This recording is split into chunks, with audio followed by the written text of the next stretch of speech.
Definisi falasi ialah hujah yang lemah atau cacat. Falasi juga merupakan hujah yang sentiasa mengandungi kesalahan logik. Sesetengah falasi sengaja dibuat untuk menguasai atau memujuk seseorang dengan penipuan, manakala sesetengah falasi dilakukan secara tidak sengaja disebabkan oleh kecuaian atau kejahilan. Falasi sentiasa disebabkan oleh kekurangan pengetahuan, kesimpulan yang menyeleweng, andaian yang menyeleset, tekanan emosi, dan paksaan. Falasi boleh dibahagikan kepada dua jenis, iaitu falasi jenis formal yang mudah dikesan dan falasi jenis tidak formal yang sukar dikesan. Dalam video ini, beberapa jenis falasi dengan cara penyelesaiannya akan dibentangkan.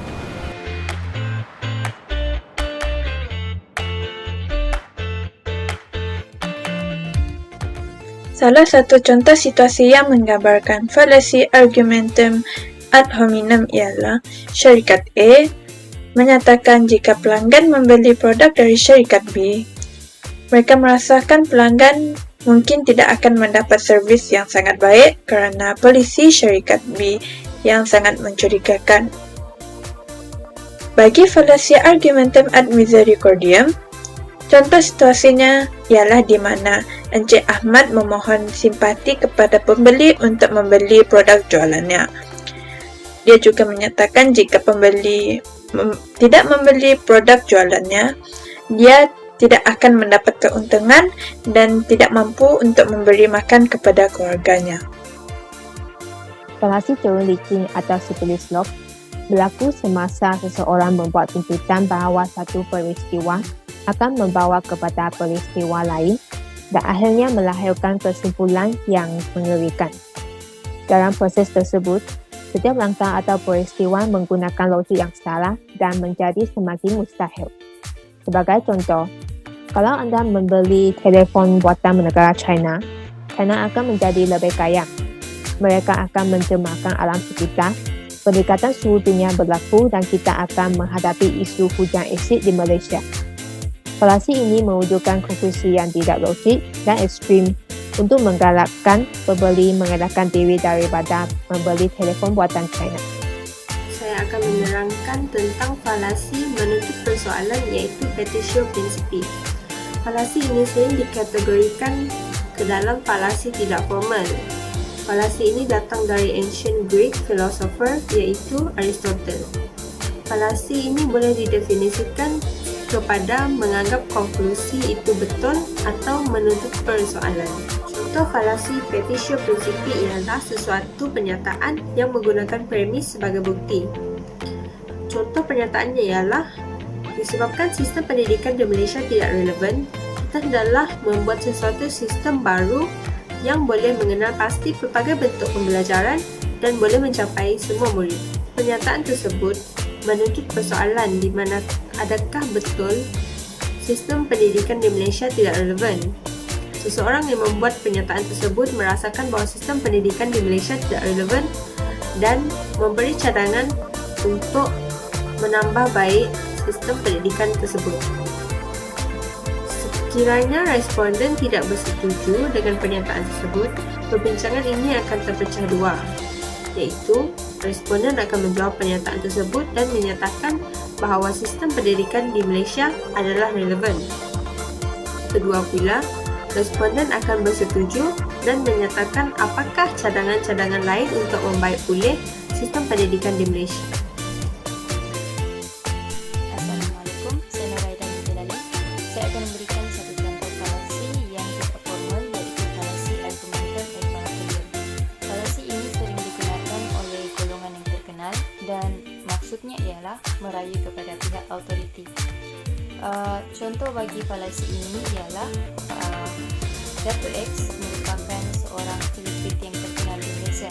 Suatu hari, beliau mengeluarkan satu pernyataan di media sosial beliau yang mengatakan bahawa mendengar lagu bergenre rock pada waktu malam dapat mengurangkan daya ingatan seseorang. Walaupun demikian, akan ada setengah golongan yang mempercayainya secara mudah walaupun ianya sekadar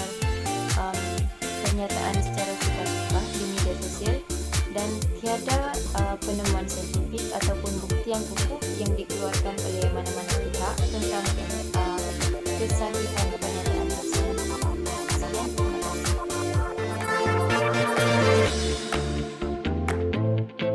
Setiap masalah pasti ada jalan penyelesaiannya. Bak kata pepatah, di mana ada kemahuan, di situ ada jalan. Seperti yang telah dijelaskan tadi, argumentum ad hominem ini boleh diatasi dengan cara pengguna haruslah mempunyai ilmu yang tinggi agar mereka dapat membezakan hal yang baik dan hal yang buruk. Perkara ini boleh membantu mereka daripada bersangka buruk terhadap orang lain. Untuk mengatasi argumentum ad misericordiam pula, pengguna haruslah bijak agar tidak mudah percaya dan terpengaruh dengan kata-kata orang lain. Seterusnya, saya akan menerangkan falasi ceruk licin. Sebagai contoh, terdapat beberapa pendapat bahawa sekiranya kerajaan Malaysia memberi rawatan secara percuma, rakyat Malaysia akan menjadi lebih malas dan akan meminta lebih banyak lagi perkara percuma, seperti rumah, kereta dan juga servis percuma. Namun, perkara ini dapat disangkal kerana hujah ini tidak mempunyai bukti empirikal yang kukuh. Sebagai contoh, selain itu, kita juga dapat memberikan contoh negara-negara maju yang lain yang mempunyai ekonomi jauh lebih maju daripada kita.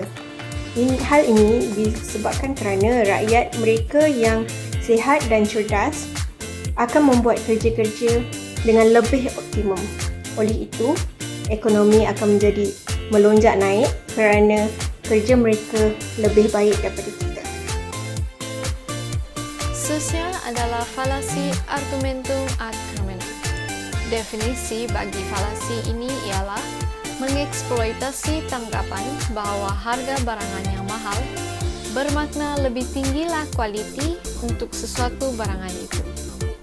Terdapat cara untuk mengatasi falasi ini. Jika kita bercakap tentang kualiti sesuatu barangan, pengguna haruslah boleh membandingkan antara produk mahal dengan alternatifnya yang lebih murah dengan membandingkan dua aspek, iaitu tahan lama. Produk yang lebih tahan lama penggunaannya menunjukkan kualiti yang lebih bagus. Kedua, prestasi. Jika kedua-dua produk mempunyai prestasi yang sama, ini bermakna produk-produk tersebut mempunyai kualiti yang serupa. Sekian. Cara mengatasi falasi argumentum ad hominem. Bagi mengatasi falasi ini, pengguna boleh melatih diri sendiri untuk menumpukan perhatian kepada produk tersebut dan bukannya kepada model atau penjual yang menjual produk tersebut. Di sini terdapat dua cadangan yang boleh membantu pengguna untuk membuat sebarang pembelian. Yang pertama sekali adalah membuat kajian terhadap produk tersebut.